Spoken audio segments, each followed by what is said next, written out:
특히 이제 그렇습니까? 특히 좀 걱정이 뭐냐면 지난해 1년 동안 지난해 연말부터 올해까지 그러니까 10달이잖아요. 10달 동안 전국 아파트 전세가 4% 올랐어요. 근데 지난 3달 동안 4%. 왜 그러는 거예요? 그러니까 임대차 3법이 좋은 법이잖아요. 우리 거기에 구도는 좋은데 거주할 수 있는 사람들한테 연장을 하실 수 있는 계약 갱신. 근데 2년 이유가 그게 걱정이 된 거죠 이제. 그 2년 동안 연장을 할 수 있도록 도와주니까 주거 안정에 도움이 되네. 이건 좋은데 문제는 뭐냐면 그 집을 전세를 빌려준 사람의 입장을 생각 안 한 법이라는 거죠.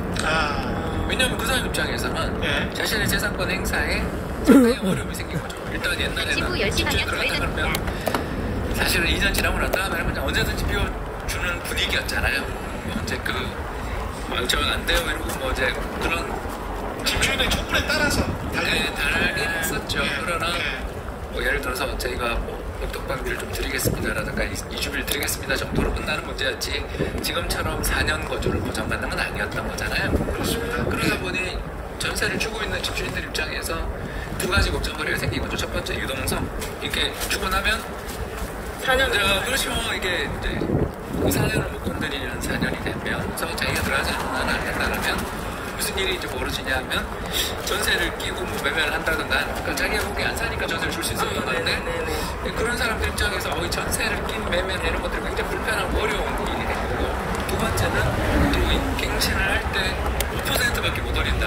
그러니까 그것도 시도 여건에 따라 그럼 다 이하거든요.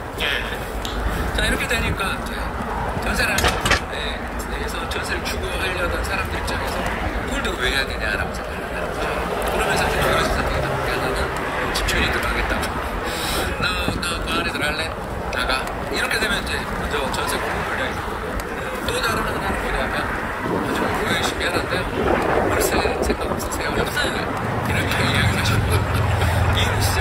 없어요 하지만 그럼 나가는 거예요? 그럴 수 있는 상황이 될 수도 있는 거죠. 그러니까 예를 들어서 2년 중 갱신을 하셔서 2년을 다 산 다음에 우리 애기도 여기 적응했고 정말 마음에 들고 주인 아주머니랑 관계도 좋고 저희는 예를 들어서 사장에서도 것도 잘 고쳐주시고 감사한데 더 살면 안 돼요. 그런데 저기서 월세로 전환하시면 라고 이야기할 가능성이 생긴 거죠.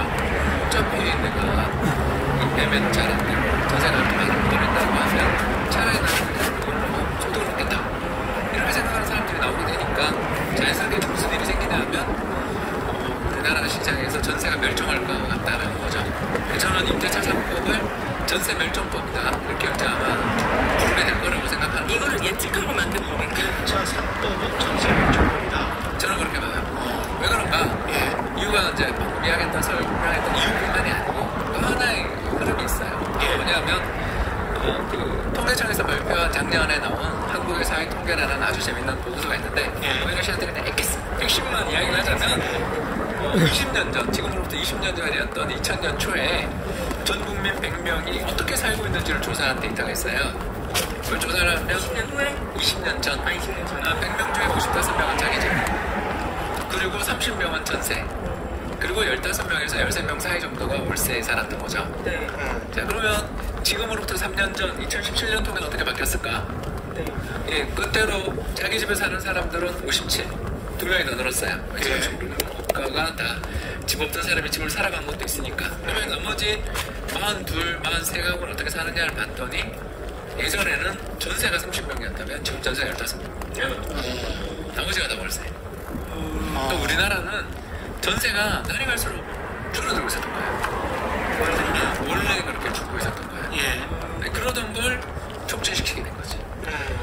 그래서 향후 한 5년 뒤에 올해는 그렇지만 2, 3년 뒤에 이제 2022년, 23년 인구 센서스를 하면서 다시 한번 조사를 하면 10% 밑에 있지 않겠냐 생각이 든다. 세입자 입장에서는 월세가 아무래도 불리하게 느껴지고 월세 내고 안 해서 대금이 사라지는 거고 전세는 일종의 이제 돈을 빌려주는 거잖아요. 집주인이. 그래서 나중에 받을 수가 있으니까 대금이 부는 거고 실제로도 집에 쓰는 비용, 주거 비용을 계산을 할 때 전세는 훨씬 더 주거 비용이 낮은 것으로 조사가 되고 월세는 높은 것으로 조사가 되거든요.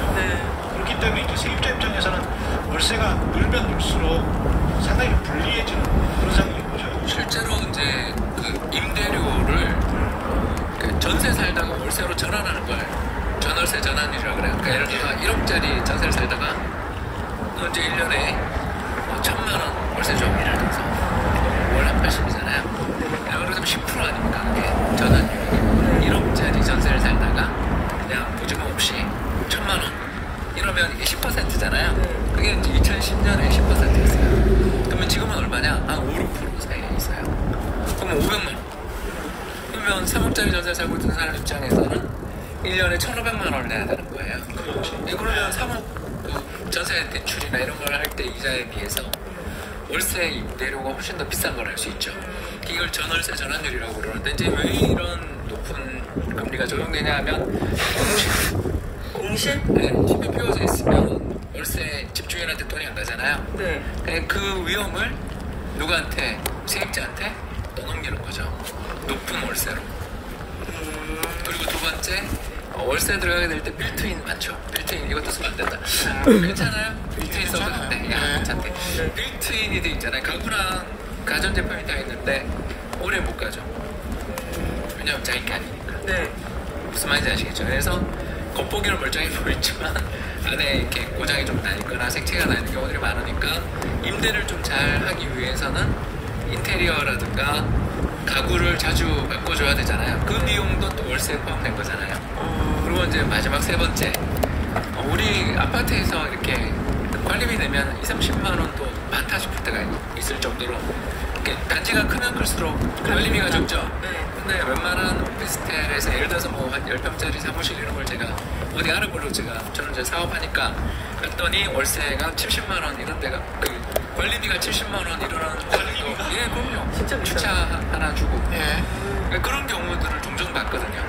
아니 왜 이럴까 생각해 보면 이제 아파트 단지의 입주민들 대표도 하기 어렵고 또 월세 사시는 분들은 내가 이 관리비가 비싸면 그냥 이사 가면 되지라는 생각을 하지 관리비를 낮추기 위해서 집단적인 행동을 하거나 뭔가 노력을 할 가능성은 없죠. 그러니까 자기가 집을 소유하고 여기서 오래 산다 생각하니까 관리비 낮추려고 애를 쓰는 거지. 안 그렇습니까? 우리 월세를 사는 입장에서 다른 데 가면 되지 라고 생각을 하잖아요. 이런 관계로 아파트에 비해서 규모의 경제도 조정되지 않고 여러 사람이 나눠내는 효과도 없고 또 아까 이야기했던 이해관계가 조금 장기가 다르니까 관리비도 비싸고 그래서 전세에서 월세로 가게 되는 순간 많은 비용의 상승이 나타날 가능성이 생긴 거죠. 특히 말씀하시는 대로 오피스텔 같은 경우는 더 그럴 것 같습니다. 아파트 같은 경우는 이게 지금 관리비나 이런 게 싼 지역들이 많으니까 유지 수리비 이런 것들은 원래 포함돼 있을 수밖에 없는데 그게 이제 아무래도 이것도 이제 뭐랄까요 수요가 많으니까 그리고 공급이 좀 없으니까 그걸 전가시킬 수 있는 여건이 훨씬 더 쉽다, 용이하다 그런 조건이 형성된다 그렇게 볼 수도 있겠네요. 그래서 우리나라가 이게 안타까운 게 자산이 적거나 소득이 적은 사람일수록 더 높은 임대 비용, 거주 비용을 내게 되는 거예요.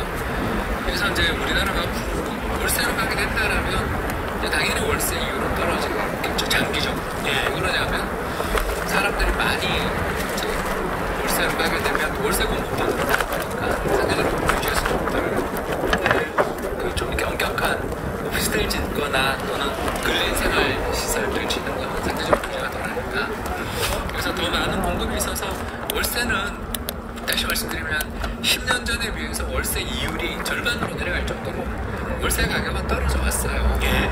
그러나 이제 이번에 너무 큰 충격이 생겨서 딴 데서 살던 사람이 자기 집 들어가겠다 그리고 나 집을 살던 집은 잠깐 비워두겠다 뭐 이런 식의 아파트 위주로 보면 공실이 좀 생긴 거잖아요.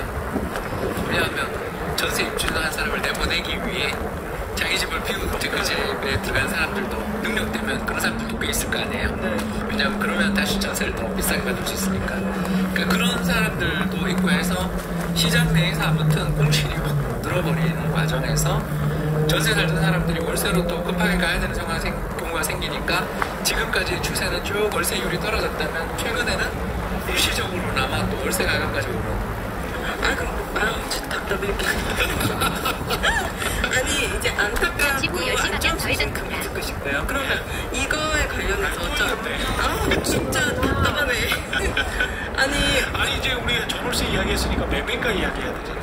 아니 왜 대책을 내놓으면 내놓을수록 아니 정부에서 뭘 발표하면 발표할수록 왜 자꾸 안 좋은 소식만 들리는지 모르겠네. 경제적인 사람의 동기를 무시하니까. 저는 그게 이번에 좀 컸다고 봐요. 1989년이야 신도시 건설이라는 게 있으니까 전세 가격이 잠깐 오르더라도 그 뒤 200만 원 혹은 300만 원에 달하는 새 집이 공급되는 순간 입주 물량이 늘어나기만 해도 일단 전세 가격이 떨어지잖아요. 당장 몇 년 전 있었던 헬리오시티 기억나세요? 그거 들어갈 때 10,000호 입주 물량이 생기니까 그 일때부터 시작해서 연쇄적으로 전세 가격이 굉장히 많이 떨어졌었거든요.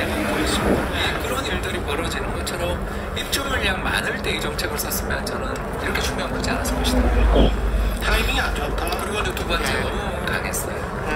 왜냐하면 아까 말씀드린 것처럼 그러면 저 전세를 좀 주는 사람들의 입장도 생각해서 예를 들어서 뭐 그분에게 전세를 연장시켜 주신 분들한테 재산세를 감면해 주거나 종부세를 인하해 준다든가 뭔가 그분 입장에서 그럼 그런 대책을 지금이라도 내면 안 될까요? 보완 대책을 좀 내놔야 될 것 같죠. 그러니까 경제정책이라는 게 지금 말씀하시는 게 일리가 있는 게 그 어떤 적절하게 세금을 걷는 것까지는 상관이 없는데 그게 징벌적이거나 처벌적이어서는 안 되거든요. 근데 이제 정부의 정책이 징벌적이거나 처벌적으로 가는 것처럼 마치 집 있는 사람에게 안갚음하려 그러는 것처럼 이렇게 가버리면 정책의 기조 자체가 흔들릴 수가 있기 때문에 그런 식으로 가는 거는 안 좋죠. 그러니까 집을 한두 채 갖고 있는 거는 사실 재테크의 의미에서도 그렇고 저는 되게 합리적이라고 보는데 문제는 막 50채, 100채 갖고 있는 사람들이 문제인 거잖아요. 그런 사람들에게 포커스를 맞춰서 강력한 정책을 내놨더라면 그러면 이제 2017년 썼던 정책을 빨리 취소를 해야죠. 뭔데요 그게? 그게 이제 2017년 8.2 대책이라는 거예요. 8월 2일 발표했던 8.2 대책인데 그 대책의 핵심은 뭐냐면 임대사업자를 등록시켜서 임대사업자를 하는 사람들이 수채를 갖고 있는 사람들이 임대사업자를 등록해서 이 사람들에게 대해서는 좀 전세 가격이나 이런 것들을 못 올리게 했어요. 그러니까 그 임대사업자 전세를 들어가신 분들은 사실 지금까지 이미 이번에 있었던 객실 청구권을 다 누리고 계신 셈이었어요. 거기도 5% 이상 못 올리잖아요. 그렇죠. 그런 규제를 가하는 대신에 그분들한테는 뭘 줬냐면 각종 양도세라든가 종합부동산세에 대한 면세 혜택을 줬어요. 그래서 최대한 그런 다주택자들이 임대사업자로 전환해서 세금들 잡으로 잘 내고 깜깜이 시장이잖아, 임대 시장이. 그리고 이제 두 번째로 이 사람들이 임대로 사시는 분들한테 집값이나 전세값을 많이 못 올리게끔 주거 안정에 포커스를 맞춘. 이거 없앤다고 하지 않았어요? 임대차 사업 관련해서? 아니 지금 그러니까 이게 일종의 이제 지금 말씀하시는 것은 인센티브 없이 계속 보복적으로 처벌이나 규제만 강화하다 보니까 이게 다른 세금도 마찬가지예요. 그러니까 그걸 확 걷어들이지는 못하는 거죠. 왜냐하면 기존에 정부 방침이 있었기 때문에. 그러니까 이제 자꾸 나오는 이야기가 저도 몇 번 주장을 했습니다만은 보유세는 이 기조로 갈 수밖에는 없고 안정화를 유도할 수 있는 방향의 정책들을 골고루 섞었었어야 되는데 너무 일방적으로 갔었던 게 이게 지금 이런 그러면 출現것 같아요. 그럼 다주택자들이 그 매물을 내놓게 유도하기 위해서 내놓은 정책은 뭐예요? 그게 지금 그 쪼는 정책, 일종의 이제 쪼는 정책을 갖고 있어요. 보유세를 인상. 보유세를 빨리 지금 안 펴면 뭐 내년부터는 양도세가 75%다. 이런 식의 정책이었던 거죠. 그러니까 거꾸로 갔었던 거예요. 다 쪼는 정책으로만 가니까 일부 거기에서 그 양도세 같은 경우는 빼버리면 물량이 굉장히 많이 나올 가능성이 있거든요. 지금 같은 상황에서. 근데 정부가 그런 것들은 좀 오판하지 않았나 싶습니다. 김영미 장관님한테 카톡을 보내요. 경제쇼를 몇 번 들으시면 아는데 그러니까 링크를 좀 보내드려요. 몇 번 사실은 이야기했거든요. 이런 정책의 믹스에 관해서 당근과 채찍이 있어야 되는데 그렇죠. 이게 채찍만 있으니까 사람들이 이제 또 그렇죠. 무기로 막 정책의 믹스가 없어요 지금. 밝히고 나면 그 뒤에 집값은 항상 올라요. 왜 그러냐면 집값이 오르는 걸 막기 위해 일단 신도시를 개발하기 위해서 막 나서야 될 정도로 굉장히 다급한 상황이라는 게 첫 번째겠죠. 그런데 그보다는 토지 보상금이 많이 풀리게 되거든요. 이게 또 중요한 포인트입니다. 토지 보상금. 예, 근데 그 땅을 국민들이 이제 분양받아서 들어가기 위해서는 거기 살고 계시던 분들의 땅을 사야 되잖아요. 그리고 거기 살고 계시던 분들 입장에서는 삶의 터전을 잃게 되니까 돈을 나라로부터 분양권 이런 거. 예, 그리고 또 받는 경우도 있고 감정평가에 따라 분양권으로 도저히 값을 치르기 어려울 정도로 땅을 많이 갖고 계시는 분들은 그 돈에 대해서 보상을 받아야 되잖아요. 토지에 대해서 보상을 받는데 그게 얼마냐면 50조 원 정도로 지금 추산이 돼요. 옛날처럼 그렇게 후려치지를 못하는 거죠. 예전에는 신도시가 개발된다 그러면 신도시에 수용된 땅에 계시는 분은 별로 안 좋고 주변이 좋았어요. 맞아요. 네, 그만큼 수용가가 워낙 낮았기 때문에 그리고 정부가 윽박 지르면서 그냥 나가라고 하면 권위주의 정부 시절이니까 나갈 수밖에 없었잖아요. 근데 그렇게 할 수가 지금은 없죠. 그럴 수가 없죠. 지금은 뭐 딱 듣고 근데 여기에서 또 중요한 포인트가 뭐냐면 공시가를 계속 인상시키고 있잖아요. 이건 굉장히 중요한 거예요. 그러니까 정부가 지금 공시가를 계속 인상시키면서 보유세를 인상시키는 이 한 면만 보고 있는데 공시가를 인상시키면 토지 가격이 인상이 돼요. 그럼 감정가하고 수용가가 인상이 될 수밖에 없어요. 그럼 아까 50조라고 했지만 그 규모가 더 커질 수가 있는 것이고 그 다음에 이제 재건축이나 재개발을 할 때 아무리 우리가 분양가 상한제를 정부가 도입했다고 하더라도 땅값과 건축비로 이루어져 있는 게 분양가예요. 근데 땅값을 정부가 공인하는 게 공시가란 말이죠. 정부의 공인 공시가가 높아져 버렸는데 어떻게 분양가가 내려갈 수가 있겠습니까? 그러니까 이게 단연적으로 생각을 해보면 집값을 잡기가 힘든 어떤 자충수를 몇 개를 지금 둔 거예요. 그런데 정부의 정책 당국자들이 이 상황을 지금 알고 있는지 모르고 있는지 잘 모르겠어요. 제가 지금 좀 답답한 게 이게 시장이나 그 자연의 섭리하고 똑같은 거거든요. 이거는 그러니까 한쪽을 올리면 부작용이 꼭 생길 수밖에 없어요. 근데 그 반대편을 언론도 잘 이야기를 안 하고 정부는 분명히 알고 있는 것 같은데 모른 척하는 거지. 아니 좀 답답해요. 이래버리면 분양가가 올라갈 수밖에 없습니다. 나중에 보면.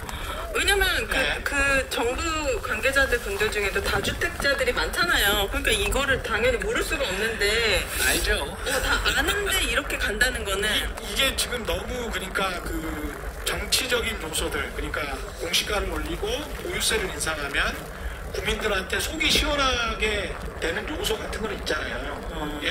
속이 풀어지는 요소는 있는데 계속 하나도 안 풀어. 난 그러니까 무주택자들 같은 경우는 보유세 올려라 뭐 이렇게 주장을 하고 보유세를 올리는 것까지는 좋은데 그게 이제 어떤 단계와 아까 말씀드렸던 어떤 플러스 믹스가 뒤따르지 않으면 정책 혼합이 뒤따르지 않으면 이거는 나중에 이제 자충수가 되는 거예요. 그러니까요. 우리 최 기자님은 청와대로 보내야 될 것 같아요. 저도 동의해요. 뭔가 제발 좀 하셨으면 좋겠어요. 이거는 왜냐면 저도 이제 이 프로를 통해서 알게 된 거잖아요. 이 정책의 문제점이 분명히 왜냐면은 양면이에요. 너무 답답한 거예요. 계속 정책은 나오는데 왜 내가 살고 있는 이 실거주에서는 자꾸 불리하다라는 느낌이 들지. 저는 무주택자고 전세 세입자인데도 그렇다면 이 정책의 방향이 좀 잘못된 거 아닌가라는 생각을 저도 느낄 정도면은 뭔가 다른 대책이 나와야 되지 않을까 싶어요. 그래서 지금 일단 현상 분석부터 하는데 전세가가 이렇게 오르면 이게 갭이 줄어들기 때문에 매매가와 그러면 과거의 경우를 보면 이제 매매가가 같이 동반 상승하는 경우가 많았단 말이죠. 그 전세가 먼저 움직여요. 집값 상승보다 전세가 먼저 움직여요. 그러니까 이게 지금 가장 우려되는 거예요. 지금. 이미 집값은 저는 2년 전보다 제가 살고 있는 집이 3억이 올랐고 그리고 전세가 1억이 올랐어요. 근데 이 상황에서 지금 또 전세가가 오르고 있기 때문에 그러니까요. 지금 홍철 박사 이야기는 매매가도 또 오를 수 있다. 그러니까 올해는 지금 좀 진정 배경이 있는데 왜냐하면 이제 집주인들 입장에서 이거 팔아야 되겠다는 생각이 좀 드는 가격까지 왔고 일단 집값이 너무 급등했으니까 그러니까 너무 팔아도 남지. 그리고 이제 두 번째가 아까 이야기한 것처럼 실거주로 내가 들어갈게. 그러고 자기가 기존에 살던 집들을 좀 팔 수도 있는 거니까요. 그러니까 그게 이 정책의 저는 숨은 목표였다고 저는 생각하거든요. 그러니까 그 임대차 3법의 선한 의도만 보면 지금 현재 전세를 살고 계시는 분들에게 주거 안정을 주겠다라는 거지만, 다르게 이야기하면 다주택자들 입장에서, 전세를 공급해주고 있는 다주택자들 입장에서 전세를 하면서 집을 여러 채 보유하는 거에 따른 실익을 지금 없애서 다주택자들의 매물을 굉장히 풀려고 하겠다라는 것들도 있었던 것 같아요. 그러면 양도세도 낮춰줘야지. 진짜 말씀대로. 그래야 팔지. 이제 그런 부분들이 좀 아쉬운 거고, 이제 그 신도시 이야기를 조금 더 하자면, 우리가 이기 신도시, 그러니까 두 번째로 시작됐던 2000년대 노무현 정부 때 본격적으로 개발했던 이기 신도시의 이야기를 제가 조금 하자면, 그 광고 많이 나오죠. 양주 옥정 신도시 광고. 우리랑 전 집에서 라디오를 하도 많이 들으니까. 양주가 어디예요? 양주 쪽이라고 저 경기 북부입니다. 저 처음 들었네. 저도 잘 모르는 곳이었는데 하도 광고도 많이 나오고, 또 최근 들어서서 그 교통망이 확충되는 이야기들이 나와서 데이터를 한번 찾아봤어요. 저는 뭐 그런 게 취미니까. 근데 양주옥정도시가 언제 개발되기 시작했는지 아세요? 2007년 개발되기 시작했었어요. 진짜 오래됐네. 근데 최근 입주가 본격화. 네? 13년 됐어요. 이게 그러니까 초기 단지들은 2014년 말인데 최근 분양한다고 광고들이 요새 막 나오고 오잖아요. 야, 왜 이렇게 오래 걸린 거예요? 그러니까 제가 이야기하는 게, 옛날에는 분사 작전하듯이 2년 만에 3년 만에 입주를 했는데, 지금은 뭐 이해관계자들도 굉장히 많고 여러 사건 사고도 있었고, 또 아까 말씀 양주옥정 이야기를 했습니다만 2007년 개발 시작하자마자 바로 금융위기 터졌잖아요. 그러니까 이제 좀 지체된 부분들도 있고, 또 지금까지도 아직 여기 원활하게 교통량이 확충됐다는 이야기도 잘 안 들려요. 그렇죠. 거기 교통이 좀 안 좋은 곳이에요. 이제 미래는 굉장히 창창하니까 이렇게 신도시를 개발하고, 신도시 개발할 때 요새는 다 도로랑 지하철망을 같이 계획을 해서 하잖아요.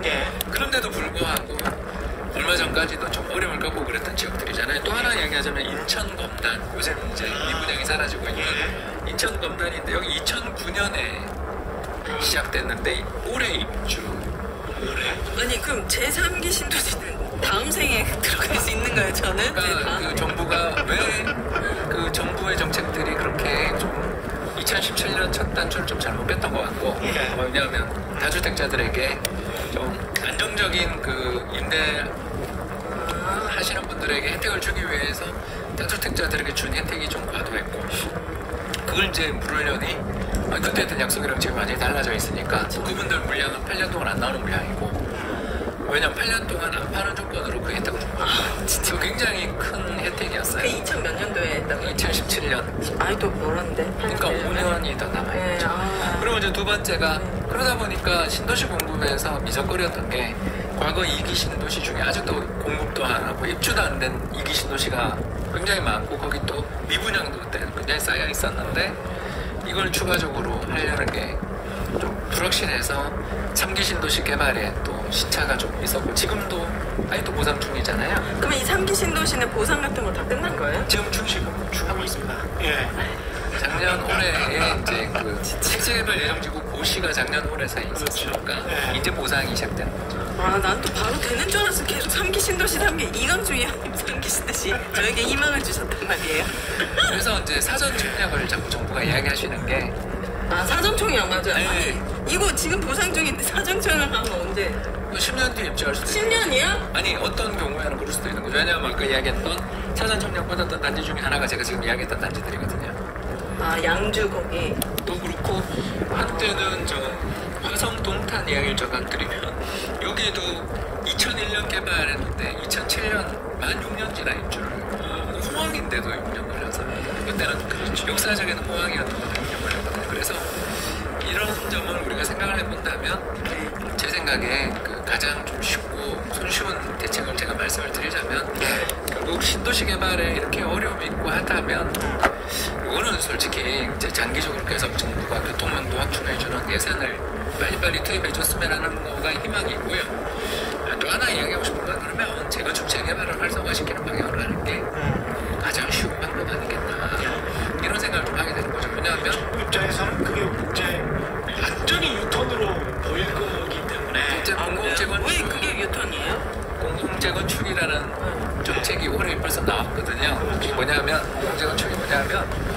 이제 은혜 씨가 어떤 아파트를 사는데 네. 가구 수가 100가구, 200가구밖에 안 되면 재건축할 때 돈이 많이 들거든요. 왜 그러냐 하면 여럿이 힘을 합치면 나눠서 하니까 큰 공사를 하더라도 여러 가구, 1000가구, 2000가구, 3000가구가 같이 아파트를 지으면 상대적으로 홍보도 잘 되고 이제 건설사도 큰 건설사가 들어와서 네. 마케팅도 쉽게 해주고 또 그 안에 단지 안에 여러 가지 놀이터라든가 그 체육관 시설이라든가 도서관을 마음껏 지을 수 있잖아요. 요새 막 수영장도 넣잖아요. 그럴 수 있는 데 비해서 좀 입지도 안 좋고 또 개발해봐야 효과가 없다 싶은 데들을 대상으로 해서 정부가 얼마 전에 방향을 전환했어요. 공공재건축 재개발을 촉진시키겠다. 그래서 한마디로 말해서 더 예전보다 집을 더 많이 짓게 해줄게 라고 이렇게 당근을 줬어요. 그런데도 잘 안 돼요. 왜냐하면 그 당근을 받는 데가 너무 큰 혜택이잖아요. 예를 들어서 다울로 아파트 아니면 되게 빽빽하게 지어서 더 이상 재건축이 힘든 아파트들 이런 아파트들이 꽤 있잖아요. 당장 90년대 지었던 아파트들이 그런 아파트 되게 많거든요. 그때 또 우리 서울시 정책이 달라서 용적률 300%대 아파트들이 속출했었던 시절이 있었습니다. 예전 이야기입니다. 근데 그런 아파트들한테 공공재건축에 이 당근을 주는 대신에 이제 당연히 차칙도 같이 정부 입장에서는 안 쓸 수가 없어서 기부 체납이라는 거예요. 임대사 연구 임대나 뭐 사실은 좀 이렇게 서울에서 살기 어려운 또는 쫓겨날 그 우려가 있으신 분들을 위해서 임대 아파트를 공급을 해주는 물량을 다 내놔라. 50에서 70% 이상 내놔라. 50에서 70%요? 그보다 그 전에 더 강화했던 게 약해진 게 이 정도죠. 제가 그렇게 알고 있습니다. 아무튼 정부 입장에서는 어떤 단지에게 너무 이게 불평처럼 어떤 단지는 용적률 규제를 철저하게 이 땅에서는 몇 층까지밖에 못 지어 이렇게 규정을 해놨는데 이 땅은 예를 들어 여기가 30층까지 지을 수 있는데 공공재건축은 50층까지 지을 수 있다면 사업성이 굉장히 좋아질 거 아니에요. 근데 그거에 대해서 너무는 그런데 이익이 크니까 이익의 대부분은 임대주택으로 내놔 라는 정책을 정부가 쓰고 있는데 그게 굉장히 인기가 지금 없어서 잘 안 되고 있거든요. 아니 그러니까 인기가 없죠. 근데 그게 참 딜레마인 것 같습니다. 표정이 많이 안 일반 분양 물량이 저렇게 많아버리면 그러니까 재건축하는 사람 입장에서는 한 1000세대면 10억으로만 계산을 해도 저렇게 높게 지을 수 있게 해서 1000세대의 혜택을 줬다라고 하면 땅을 가지고 있는 재건축 아파트 기존의 주인들 입장에서 봤을 때는 1000세대 10억이면 1조 원이에요. 1조 원을 정부가 층수를 높임으로써 더 주는 거예요. 그러면 세대 수에 따라서 그게 10억, 한 세대가 10억, 그냥 단순 계산해서 100세대면 5천억 이런 식으로 이렇게 증가가 되잖아요. 그러니까 그 중에서 일부는 공공으로 돌려라는 게 이제 정부죠. 그러니까 그걸 가지고 뭔가 이제 시장에서 반응이 계속 안 좋으면 또 낮추겠지, 조정을 하겠지. 그 수밖에 없는 거예요. 그러니까 계속 시장이랑 타협하는 수밖에, 기존의 땅 주인들이랑 타협하는 수밖에 없는 거죠. 공공으로 준다는 거는 몇 년 동안 못 팔고 뭐 이런 건가요? 아예 그냥 임대로 가는 거예요. 임대로. 기부 체납이라고 하는데 나라에 주는 겁니다. 그냥 달라는 거예요? 그렇죠. 그런 경우가 실제 지금도 엄청 많아요. 기부 체납을 하는 거예요. 재건축이든 재개발이든 항상 해야 돼요. 그만큼 혜택을 줬기 때문에. 이만큼은 줘라. 그렇죠. 그래서 그런 혜택을 준 거잖아요. 근데 그게 너무 많다는 거. 그렇죠.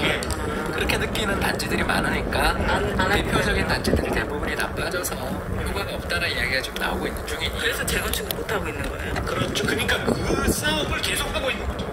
땅 주인들 입장에서는 그게 너무 많다. 임대로 주는 게 많다. 예. 나라는 그 정도는 내놔야 된다. 그렇죠. 우리가 이 정도 줬으니. 그 절충을 해보면 어떨까요? 우리가 이 자리에 모셔가지고. 우리 그런 걸 해봤으면 좋겠어요. 좀 빨리빨리 어디까지 싸울 거죠. 그래서 이 이야기를 이제 왜 제가 그러면 오늘 글로벌로 잠깐 이야기를 같이 우리나라만 보지 말고 딴 나라도 보자고 이야기 잠깐 하려는 건 해야 됩니다. 왜 그러냐면 지난 8월달 기준 미국 집값이 지난해 같은 기간에 비해서 얼마 올랐을 것 같아요? 미국이요? 미국 전체 집값이 한 3%? 그죠? 또 최기자니 한 10% 올랐네. 예 맞아요 10.5% 올랐어요. 그렇게 많이 올랐어요, 미국. 그러니까 거기도 미국도 똑같아요. 우리가 저금리인데다가 집을 안 지어가지고. 왜냐면 2008년 글로벌 금융위기 때 너무 흉흉하게 힘든 시간을 보내가지고 미국 사람들이 다 집을 안 사려고 든 거예요. 그러니까 집을 공급하는 사람들이 어떤 사람들만 공급을 했냐면 글로벌 연기금만 공급한 거예요. 우리나라 국민연금이나 미국의 캘리포니아 교직원 기금 같은 세계적으로 운영되기 잘한다는 큰 연금들이 임대용 오피스텔이나 아파트만 공급을 해준 거죠. 왜냐면 아무도 안 지으려고 드니까. 그때 완전히 대였구나. 예, 너무 대여가지고. 그래서 미국의 부동산 시장의 구조를 보면 한 7대3 정도로 단독주택이 7, 아파트가 3이에요. 그렇죠. 그런 나라예요. 단독주택 굉장히 좋아하는 나라잖아요. 그냥 넓게 사는 거 좋아하고 뒷마당 무조건 있어야 되고 그런 차고 있어야 되고 수영장은 조금 약간 많이 나가셨고요. 차고는 있어야 되고 뭐 그렇잖아요. 예, 그런데 최근에 통계가 역전될 때 특히 2010년대 초중반을 보면 아파트가 7, 단독주택이 3이 되는 걸 볼 수가 있었거든요. 아, 미국이요? 예. 그랬어요. 왜 그러냐 하면 임대 수익률이 되게 좋으니까 전 세계 연기금들이 다 부동산 펀드 리츠를 만들어서 아파트 공급은, 왜냐면 아파트는 임대 놓기 좋으니까 표준화돼 있어서 가격을 딱 책정하기 편하잖아요. 그런 데 비해 자기 집을 갖고 싶어하는 욕망들을 가진 사람들은 집을 못 지은 거죠. 무서워서. 땅이 있더라도. 그러니까 이런 일들이 한 10년 동안 지속되니까 미국이 평균, 연평균, 우리 이제 서울은 아까 입주 물량 5만 원, 예를 들어서 이게 적정이에요. 이렇게 제가 얘기했잖아요. 그런 것처럼 미국도 한 해에 총 전체 인구 3억 2천만이 되고 전국적으로 지어야 되는 집이 한 150만 호 지어야 되는 나라인데 50만 호 지은 게 한 5년, 100만 호 지은 게 그 뒤에 한 10년을 그렇게 한 거예요. 그러니까 가격이 올랐겠네. 가격이 오를 수밖에 없는 거죠. 그리고 물론 정부가 트럼프 정부도 그 부동산 시장을 부양하기 위해서 많은 혜택을 주고 또 경기 부양 정책을 쓰니까 많이 오른 거죠. 그러니까 제가 이야기하고 싶은 이야기 뭐냐면 좀 우리 정부가 좀 당당했으면 좋겠어요. 예. 어차피 세계적인 추세가. 그렇죠. 제 이야기가 그거예요. 주택 공급이 적으면 집값은 오르는 건 어쩔 수 없는 거고. 그리고 지금 같은 저금리에 저금리에 또 돈 빌리기도 되게 편하고. 뭐 당장 마이너스 통장, 신용대출도 굉장히 편하잖아요. 이런 상황이 와 있는데 이걸 안 올랐다라고 정신승리하지 말고 주택 보급률이 100%가 넘는데 라고 이야기하는 거는 제가 아까 이야기한 것처럼 초과 3단이랑 컨테이너 박스도 집으로 치면 그렇죠 라고 제가 이야기하는 거잖아요. 사람들의 눈높이에 맞는 집들을 공급하는 게 중요한 건데 여건 좀 실수가 있었다. 근데 이제 앞으로 수년 내에 정부가 예산을 많이 들여서 지하철도 빨리빨리 나와서 아까 이야기했었던 검단이나 양쪽 중심도시에 지하철 다 들어가도록 국책사업화해서 우리 거기서도 출퇴근 쉽게 해주겠다. 그리고 더 나아가서 아까 공공재건축에서 너무 그 비중이 높은 거라고 생각된다면 좀 줄여주겠다. 뭐 라든가 또 정부가 내년 예산안에 임대주택을 정부가 짓겠다. 나라 땅에. 그럼 빨리 아예 차라리. 그렇죠. 그것도 경기부양 방법이니까.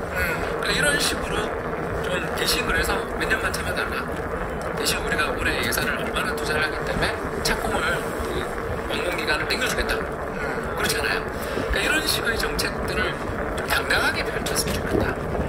왜 제가 이런 이야기를 드리냐면 일본마저 지금 집값이 급등 중이거든요. 그렇죠. 진짜. 예. 특히 그 동경 지역의 일본 동경 지역이나 오사카 지역의 아파트 가격은 급등 중이고 이미 3월달에 폭락했었던 걸 다 만회하고 사상 최고치로 넘어가고 있어요. 죽은 줄 알았더니. 둘 다 한 거죠. 저금리도 저금리지만 거기도 2005년 이후에 이제 거의 15년 동안 집을 안 졌거든요. 일본도. 그래서 예전에는 다 이런 이야기를 했었어요. 아우, 동경이나 오사카에서 인구가 줄고 값싼 지방으로 가게 되는 세상이 올 거야. 그런 책들이 있었어요. 그랬죠. 예. 이번에 이사 간다고 제가 책 정리하는데 그런 내용이 있어서 웃었던 기억이 나는데 2003년에 나온 책이에요. 왜 그런지는 이해가 되는 게 2003년에는 일본에서 도심 지역 중심으로 해서 여전히 미분양도 많고 주택 공급이 많았으니까 이거 도시 집값이 다 빠진다라는 그 전망은 수년 달은 빠졌는데 2007년 이제 8년을 지나면서부터 일본도 집을 안 짓기 시작하니까 그 다음부터 집값이 한 15년째 오르더라는 거죠. 그런 걸 우리가 반면 교사로 보면 주택시장에서 두 가지 요인, 금리는 우리가 지금 손댈 수 없으니까 공급을 적기에 좀 잘 늘려주자. 그리고 3기 신도시 예전 2기 신도시의 사례를 보면 6년 뒤 입주도 되게 어려울 수 있다라는 걸 인정하고 그렇다면 정부가 그걸 촉진시킬 수 있도록 노력을 좀 하고 더 나아가 지금 이미 개발된 2기 신도시를 잘 살리는 것도 방법이잖아요. 왜냐면 2기 신도시는 이미 택지를 다 개발해놨기 때문에 그 집 지을 때가 되게 많단 말이에요. 그렇죠. 거기에 철도망을 빨리 정부가 신속하게 재정사업 투입해서 해주면 서울에서 밀려난 안 좋은 표현이지만 전세 난민들이 여기 서울에 출퇴근하기 편한 신속하게 데려다 줄 수 있는 교통망이 갖춰져 있는 2기 신도시로 경기도 가도 사실 그게 나쁜 선택이 안 될 수도 있는 거잖아요. 오케이, 여기까지 하겠습니다. 오늘 아주 명확합니다. 조인의 경제쇼 플러스 오늘 함께 해주신 EAR 리서치의 홍춘욱 대표 그리고 오연혜 씨였습니다. 고맙습니다. 감사합니다. 최경영의 경제쇼 플러스였습니다. 고맙습니다.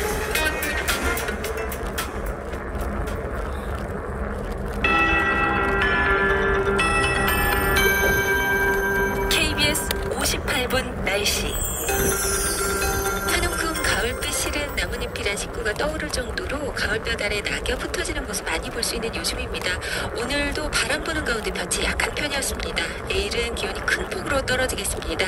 그제 기온이 워낙 높았기 때문에 이틀 동안의 공기가 완전히 날라지는 셈입니다.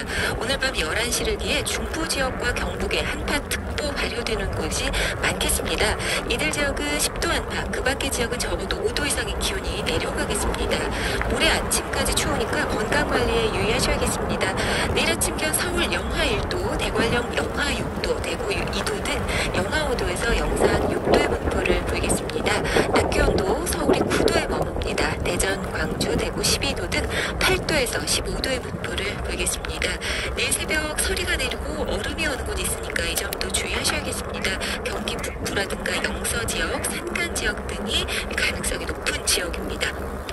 내일은 전국에 막다가 낮부터 구름 많아지겠습니다. 현재 맑은 날씨가 지속되면서 동해안과 경북 산지 등에 건조특보가 발효 중인데요. 점점 확대되겠습니다. 또 내일 오전까지 서해안과 동해안의 바람이 강하겠고 서해 먼바다, 동해 먼바다, 제주 먼바다 쪽 물결 높겠습니다. 지금 서울의 기온은 9.1도, 습도는 17%입니다. 강혜종입니다.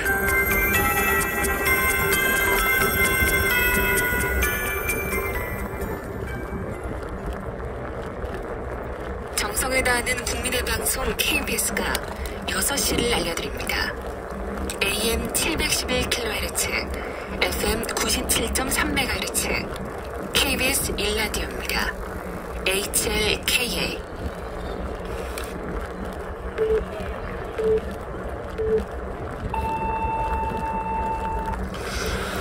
KBS 제1라디오 6시 뉴스입니다. 미국 대선에서 승리한 조 바이든 대통령 당선인이 오늘 오전 자택이 있는 델라웨어주 윌밍턴에서 승리 연설을 통해 분열이 아닌 통합을 추구하는 대통령이 되겠다고 밝혔습니다. 특히 미국이 다시 세계로부터 존경받게 하겠다며 상대 진영을 적으로 취급하지 말고 모두가 미국인으로서 단결하다고 강조했습니다.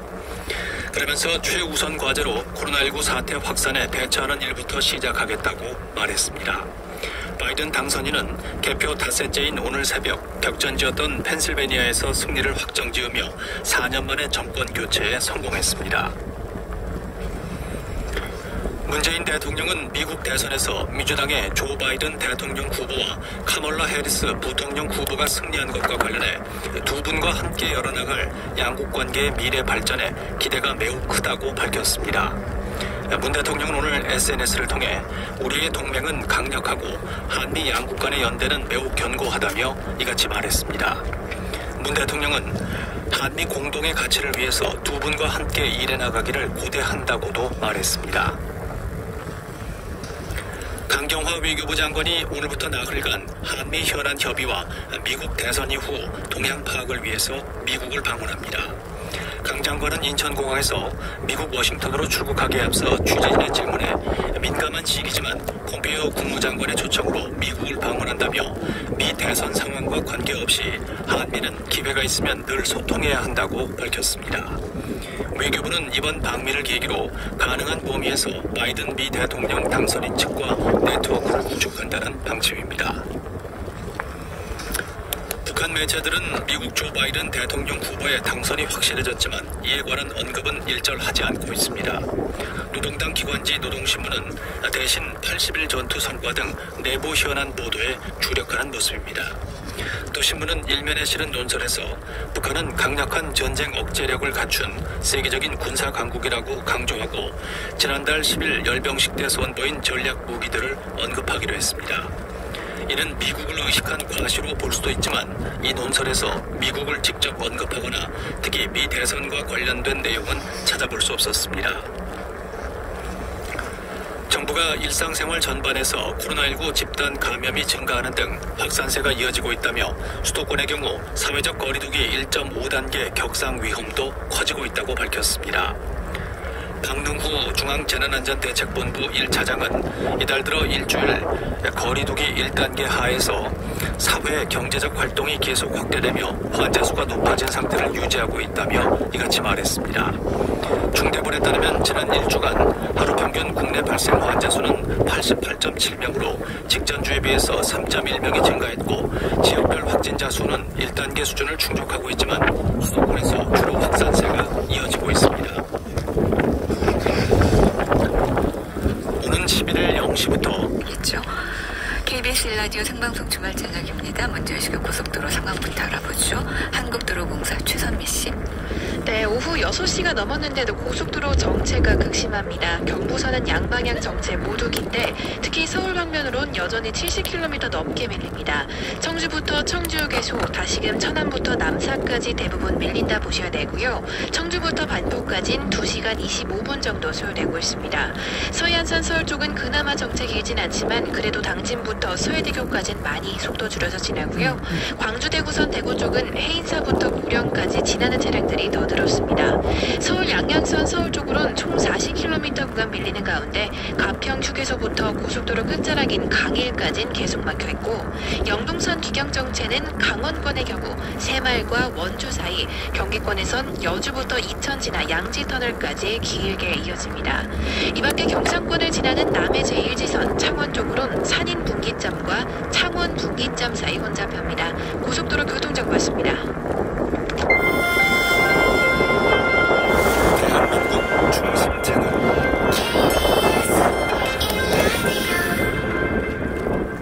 일부에서는 어제에 이어서 미국 대통령 선거를 집중적으로 다뤄보겠습니다.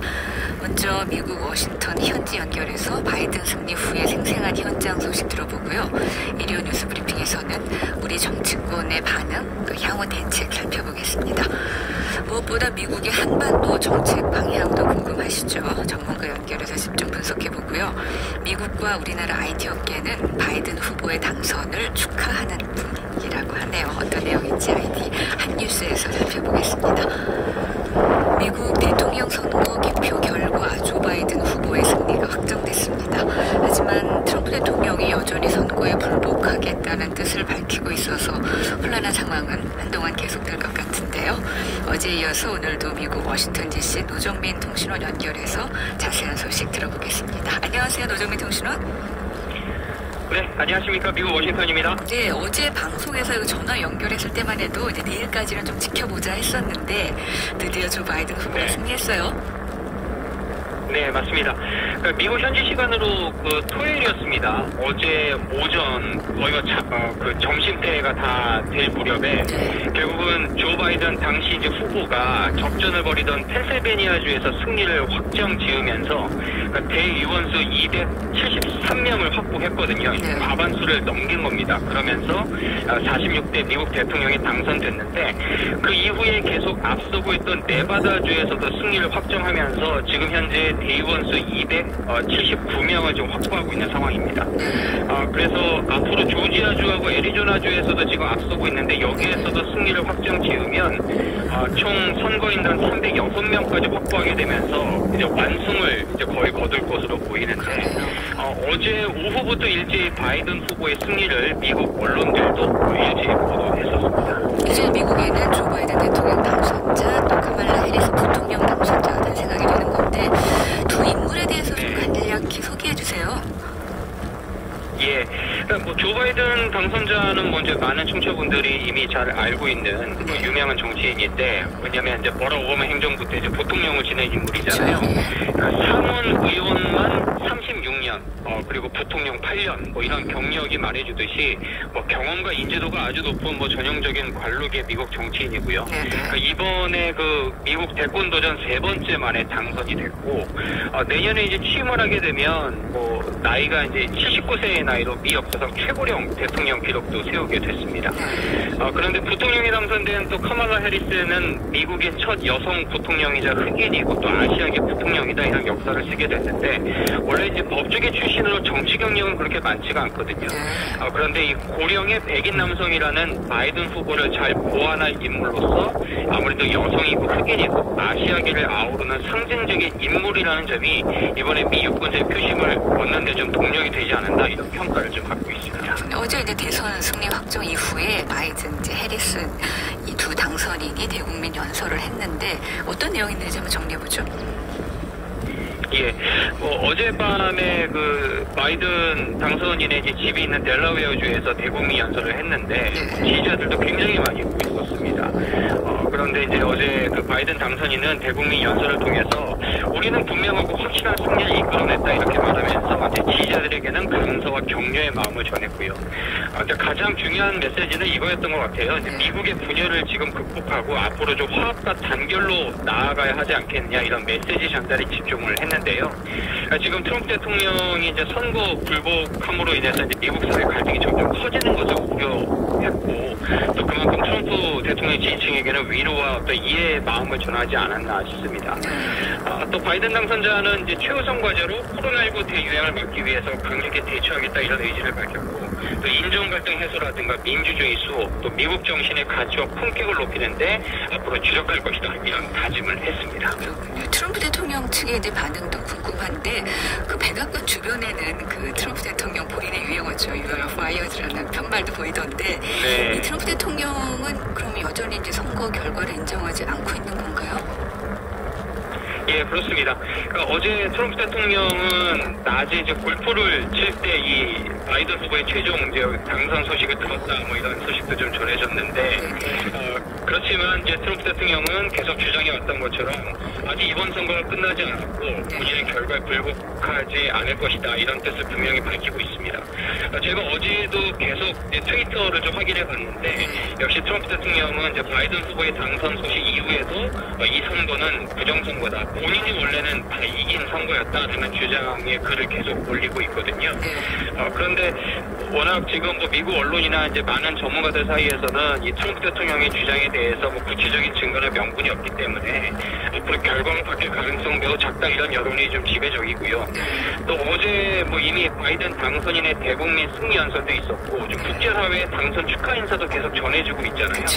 그러면서 지금 새로운 바이든 행정부의 출범을 인정하는 분위기가 확산하고 있기 때문에 이미 뭐 대세나 뭐 많은 분위기는 이미 길어진 거죠. 바이든 당선인 쪽으로 기운 것 같습니다. 이제 새로운 대통령이 탄생을 한 건데, 이제 미국 국민들의 반응은 어때요?